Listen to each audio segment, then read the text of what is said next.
আল্লাহ রাব্বুল আলামিন কোরআনে কারিমে 114টি সূরা নাজিল করেছেন।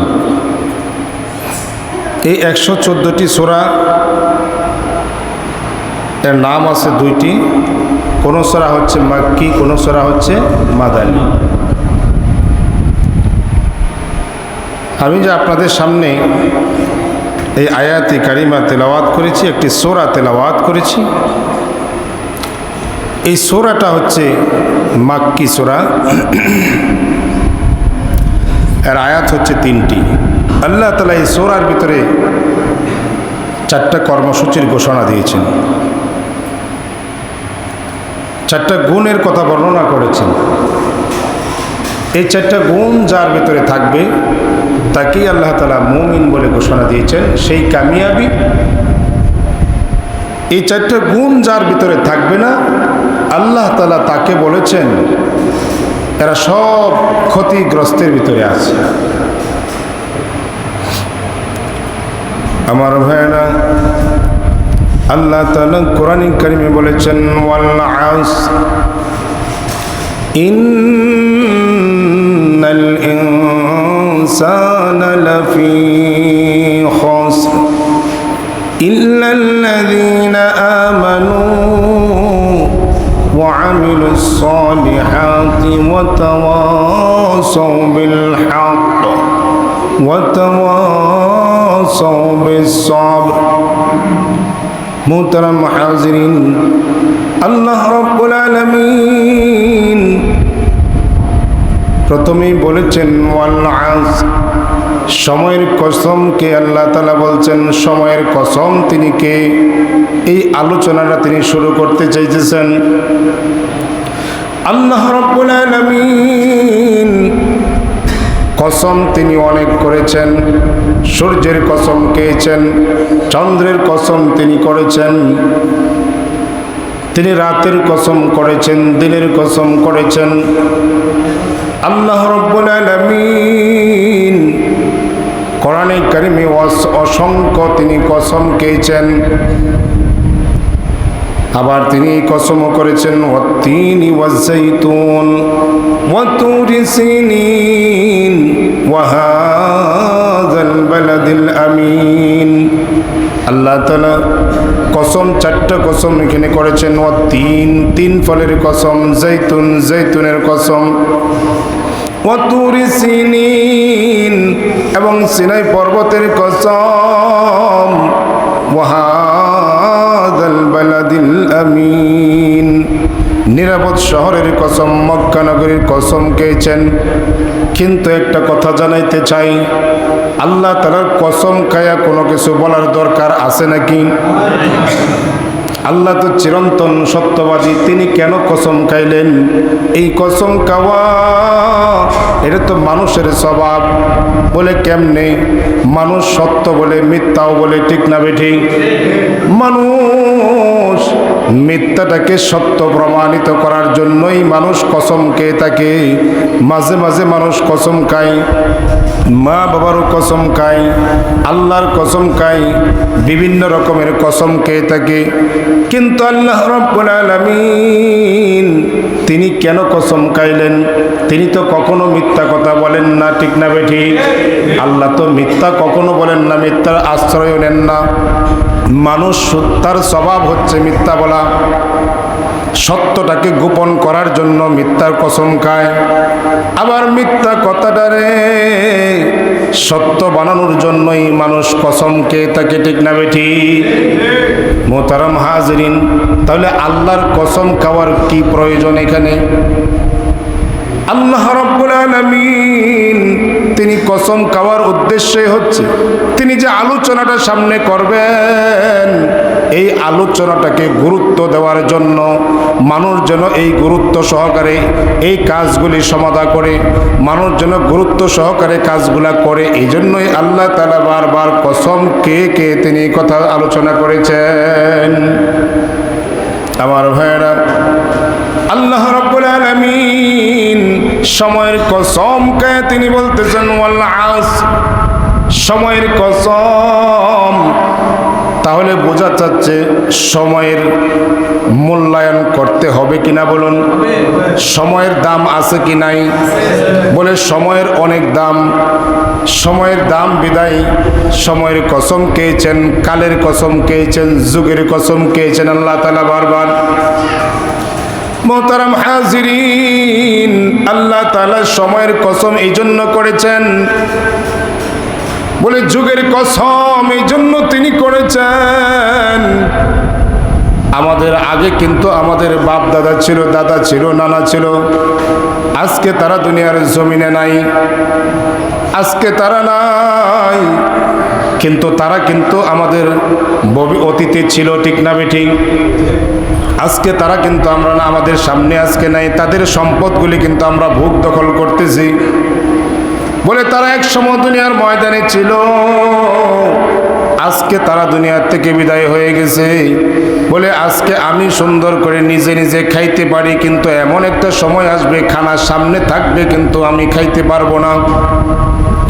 মোহতারাম হাজিরিন, এমন একটা সময় আসবে, আজকে যেমন আমি গোসল নিজে নিজে করতে পেরেছি, এমন একটা সময় আসবে আমি আপনি কিন্তু গোসল করতে পারবো না, গোসলটা 10 জনে করায় দিবে।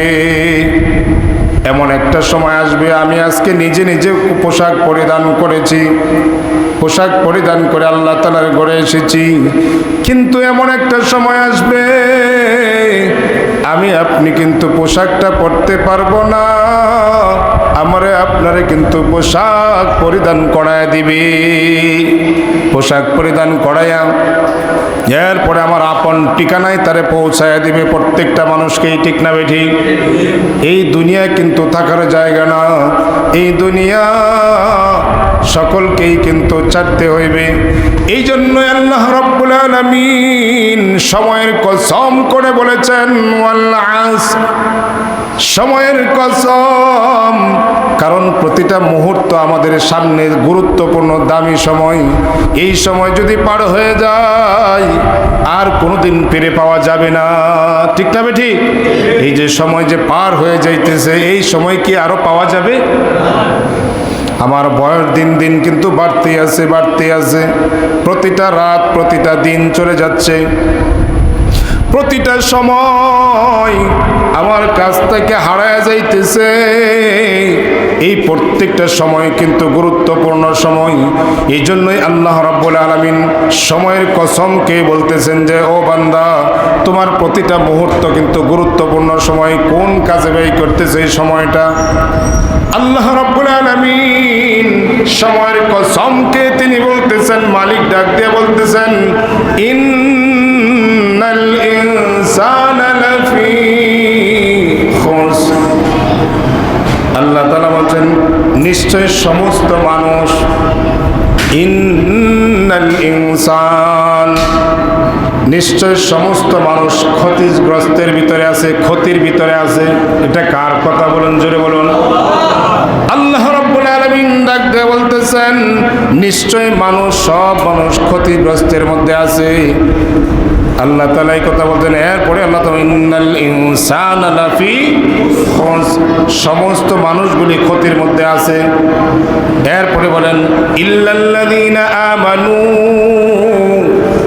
ওই সমস্ত লোকগুলি ব্যতীত, ওই সমস্ত লোক ব্যতীত কারা? আমানু, যারা ঈমান আনছে, কার উপরে? আল্লাহ তাআলা বলেন, আল্লাহ তাআলা বলেন ইল্লাল্লাযীনা আমানু ওয়া আমিলুস সালিহাতি ওয়া তাওয়াসাউ বিল হক ওয়া তাওয়াসাউ বিস সাবর। 4টা গুণের কথা আলোচনা করেছেন। এই 4 গুণ অধিকারী যে ব্যক্তি হবে সে কিন্তু ক্ষতিগ্রস্তের ভিতরে নাই, ঠিক না ঠিক? আল্লাহ তাআলা জানাই দিয়েছেন 4 গুণওয়ালা ব্যক্তির ব্যতীত আর সমস্ত মানুষ ক্ষতিগ্রস্তের ভিতরে আছে। 1 নম্বর গুণ হচ্ছে আমানু, ঈমান আনতে হবে কার উপরে? জুড়ে বলুন সবাই, কার উপরে? আল্লাহ তাআলার উপর ঈমান আনতে হবে। আমরা তো সবাই এখানে মুমিন মুসলমান, ঠিক না ঠিক? আমরা তো সকলেই পড়েছি, কালিমা পড়েছি, আশহাদু আল্লা ইলাহা ইল্লাল্লাহু ওয়া আশহাদু আন্না মুহাম্মাদান আবদুহু ওয়া রাসূলুহু। আমি সাক্ষ্য দিতেছি যে আমাদের মালিককে আল্লাহ তাআলা, আর কোনো ইলাহ নাই, আল্লাহ তাআলা ছাড়া আর কোনো মালিক নাই, আল্লাহ তাআলা ছাড়া আর কোনো জীবন দেওয়াকারী আর কেউ নাই, আল্লাহ তাআলা ছাড়া কেউ আর মৃত্যু দিতে পারে না, আল্লাহ তাআলা ছাড়া বিধান দেওয়ার মতো আর কেউ নাই। ঠিক না বেঠিক? আল্লাহ তাআলাই হায়াতের মালিক, আল্লাহ তাআলাই কিন্তু মউতের মালিক। আল্লাহ রাব্বুল আলামিন তিনি কাউকে ছেড়ে দেন, তিনি কিন্তু কাউকে মেয়ে দেন। ঠিক না বেঠিক? আবার তিনি কাউকে উভয়টাই দেন, আবার কাউকে কিছুই দেন না, ছেলেও দেন না মেয়েও দেন না। তিনি কে? সেই আল্লাহ তাআলার উপরে আমাদের বিশ্বাস আছে কি নাই? বলে সামান্য কম থাকলে কিন্তু হবে না, পরিপূর্ণ মহব্বত আর ভালোবাসা কিন্তু আমাদের আল্লাহর উপরে থাকতে হবে। ঠিক না বেঠিক? এই জন্যই আল্লাহ তাআলা বলেন, বলে আমরা সাক্ষ্য দিয়েছি আল্লাহ ছাড়া কোনো মাবুদ নাই, আর মুহাম্মদ সাল্লাল্লাহু আলাইহি ওয়াসাল্লাম আল্লাহ তাআলার বান্দা এবং রাসূল। আমরা সাক্ষ্য দিয়েছি, আমরা কিন্তু নবীকে দেখি নাই, আল্লাহরেও কিন্তু আমরা দেখি নাই। না দেখে বিশ্বাস করার নাম হচ্ছে ঈমান। এক নম্বর শর্ত হচ্ছে ঈমান। ঈমান থাকতে হবে। ঈমান ছাড়া কিন্তু আর কোনো কিছুর দাম আছে? বলে কোনো কিছুর দাম নাই। বলে ঈমান থাকতে হবে। ঈমান হচ্ছে নাম্বার 1, আর আমল হচ্ছে 0। আমল কি? 1 যদি না থাকে, শূন্যের 0-র কোনো দাম আছে নাকি? আগে সর্বপ্রথম কিন্তু 1 থাকতে হবে। 1-এর পরে আপনি যত 0 দিবেন, 1-এর দাম বাড়বে না কমবে? দাম কিন্তু আস্তে আস্তে বাড়তেই থাকবে। যত শূন্য লাগাইবেন ততই দাম বাড়তে থাকবে। মুহতারাম হাজিরিন, বলে 1 নামক ঈমান আপনার নাই, আপনি যতই শূন্য লাগান, যতই ইবাদত করেন, দাম আছে আল্লাহর কাছে? বলে কোনো দাম নাই, কারণ আপনার তো 1 নাম্বারটাই নাই, ঈমান নাই। সুতরাং ঈমান ছাড়া যত ইবাদতই করুন, যত আমলই করুন, আল্লাহর কাছে একটারও কোনো দাম নাই। ঠিক না বেঠিক? এই জন্য 1 নম্বর শর্ত হচ্ছে ঈমান। এই জন্য আল্লাহ রাব্বুল আলামিন বলছেন ইল্লাল্লাযীনা আমানু, 1 নম্বর শর্ত হচ্ছে ঈমান থাকতে হবে। ঈমান, এরপরে ওয়া আমিলুস সলিহাত, এবং আমলে সলেহ করতে হবে। ঈমান আনার পরে প্রথম কাজ কি? নামাজ আদায় করা। প্রথম কাজ কি? নামাজ আদায় করা। এই জন্য আল্লাহ রাব্বুল আলামিন বলছেন কদ আফলাহাল মুমিনুন। গত জুমায় আলোচনা করেছিলাম, এটার আলোচনা করেছিলাম, কদ আফলাহাল মুমিনুন, মুমিনরা তো সফল কাম হয়েই গেছে। ঠিক না? আল্লাহ তাআলা কিন্তু জানাইছেন মুমিনরা সফল কাম হয়েই গেছে। কারা? আল্লাহ তাআলা আল্লাযীনা হুম ফি সালাতিহিম খাশিউন, যারা খুশু এবং খুজুর সহিত নামাজ আদায় করবে তারাই সফল কাম হয়ে গেছে। সুবহানাল্লাহ। এই জন্যই তো আল্লাহ তাআলা এখানে বলছেন, আল্লাহ রাব্বুল আলামিন সূরা আসরের মধ্যে বলছেন ইল্লাল্লাযীনা আমানু ওয়া আমিলুস সলিহাত। 1 নম্বর শর্ত হচ্ছে ঈমান আনো। 2 নম্বর শর্ত হচ্ছে আমলে সলেহ করতে হবে। 3 নম্বর আল্লাহ তাআলা বলেন ওয়া তাওয়াসাউ বিল হক। 3 নম্বর শর্ত হলো গোলাম, বলে তুমি সত্যের দাওয়াত দিবা এবং সত্যের উপরে চলবা। বলেন সুবহানাল্লাহ। হক কথা বলতে হবে এবং হকের উপর তোমাকে চলতে হবে। 4 নম্বর আল্লাহ তাআলা বলেন ওয়া তাওয়াসাউ বিস সাবর, এবং তুমি নিজে সবর করবা এবং সবরের দাওয়াত দিবা। বলেন সুবহানাল্লাহ।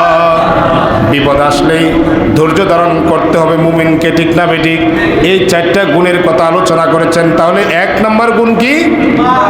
ঈমান আনতে হবে। ঈমান আনার পরেই তাকে আমলে সলেহ করতে হবে, ইবাদত করতে হবে।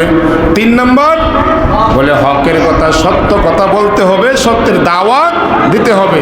4 নম্বর, যত বিপদী মুমিনের আসুক না কেন ভরসা করবে কার উপরে? এবং সবর করবে, ধৈর্য ধারণ করবে। বলে এটাই হচ্ছে মুমিনের বৈশিষ্ট্য। বলে এই 4টা গুণওয়ালার কথাই আল্লাহ তাআলা কোরআনে কারিমে বলছেন ইল্লাল্লাযীনা আমানু ওয়া আমিলুস সলিহাত। বলে এই 4 গুণওয়ালা ব্যতীত সমস্ত মানুষই ক্ষতিগ্রস্তের মধ্যে আছে। এই 4 গুণওয়ালা ব্যতীত এই 4 গুণওয়ালা মানুষ ক্ষতিগ্রস্তের মধ্যে নাই।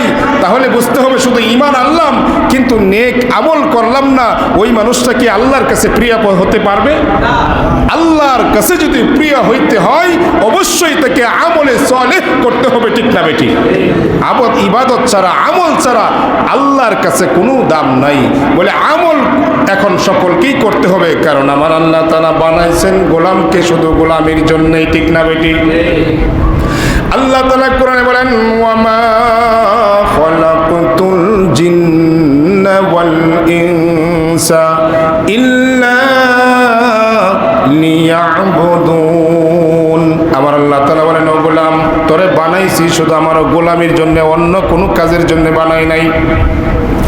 আল্লাহ তাআলা ডাকতে বলেন ও গোলাম, ওই যে উপরে আকাশটা তাকায় দেখো, ওই আকাশটা যে বানাইছি কোনো মিস্ত্রি দিয়া বানাইছি, আমি কিন্তু নিজে বানাই নাই।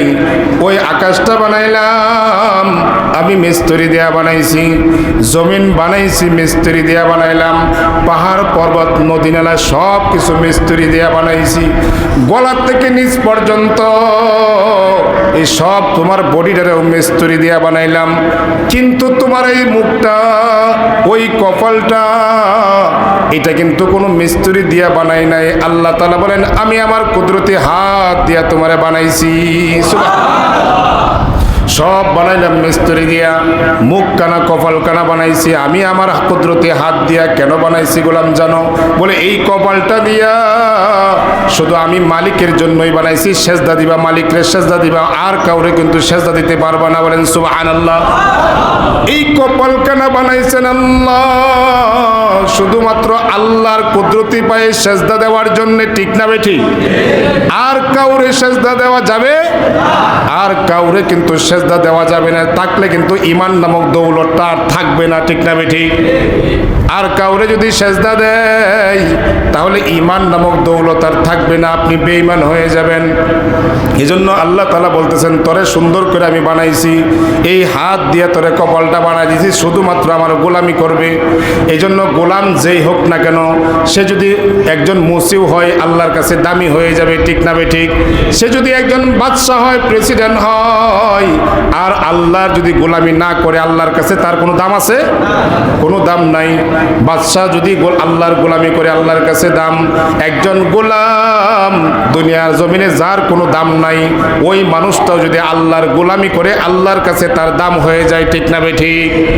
দুনিয়ার ময়দানে তার কোনো সম্পদ নাই, তার চেহারার ভিতরে কোনো সৌন্দর্য নাই, তার কোনো ক্ষমতা নাই, বাহাদুরি নাই, কিন্তু আমলের দিক দিয়ে সে উন্নতি করে ফেলেছে, ওই মানুষটা আল্লাহর কাছে বড় দামি, ঠিক না বেঠিক? এজন্য মুমিনের অন্তর আল্লাহ তাআলা দেখেন। হযরত মূসা আলাইহিস সালাতু ওয়াস সালাম আল্লাহর সঙ্গে তুর পাহাড়ে যায় কিন্তু কথা বলতেন, সব সময় আল্লাহর সঙ্গে তুর পাহাড়ে যায় কথা বলতেন। একদিন মূসা আলাইহিস সালাম বলতেছেন, মালিক তোমার সাথে কথা বলতে হলে তুর পাহাড়ে আসতে হয়, এত দূরে আইসা তোমার সঙ্গে কথা বলতে হয়। বলে তোমার একটা ঠিকানা তুমি আমারে বলে দাও, একটা সহজ ঠিকানা যেখানে যায় সহজেই আমি তোমার সাথে কথা বলতে পারি। সুবহানাল্লাহ। আল্লাহ রাব্বুল আলামিন সঙ্গে সঙ্গে ডাক দিয়ে বলেন মূসা, বলে আমি তো মুমিন বান্দার অন্তরের ভিতরেই থাকি। সুবহানাল্লাহ। আমি তো ইমানদারের অন্তরের ভিতরে থাকি, দিলের মধ্যে থাকি। সুবহানাল্লাহ ওয়া বিহামদিহি। তাহলে মুমিন বান্দার অন্তরে কে থাকেন? আল্লাহ তাআলা থাকেন। যখন তার ঈমান থাকবে না, বলুন আল্লাহ কি তার ভিতরে থাকবে?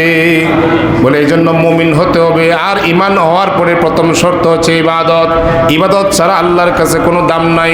সে যেমনই হোক না কেন, যে আকারের হোক না কেন, চাই ধনী হোক চাই গরিব হোক, যদি আমল করে ওই ব্যক্তি আল্লাহর কাছে বড় দামি হয়ে যায়। সুবহানাল্লাহ।